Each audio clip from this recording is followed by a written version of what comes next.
উড়েও মিনু পাখির বাসার কাছে যায় আর লুকিয়ে দেখতে লাগে।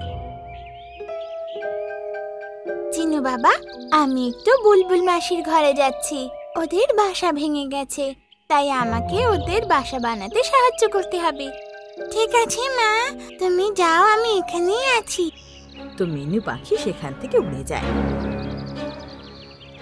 তখনই গোল্ডি বাজ গিয়ে বাসায় সেই আপেলটা ফেলে আসে। আরে, এই আপেলটা কোত্থেকে এলো? এটা তো আমার ফেভারিট। ও ওপর দিকে দেখেই তো কিছু দেখতে পায় না। ঠিক আছে, কোনো ব্যাপার না, আমার বাসা আছে, তা আমি খাবো না। চিনু ওতে ঠোঁট দিয়ে ঠুকরে ঠুকরে খেতে লাগে। আর কিছুক্ষণ পরই আমার গলায় কি ব্যথা করছে কেন? ওর গলায় ব্যথা হয় আর ওর আওয়াজ চলে যায়। তখনই মিনু চিড়িয়া ফিরে আসে। আমার সোনা মেয়ে চিনু, এখন তোর জন্য আমি খাবার আনছি, ঠিক আছে?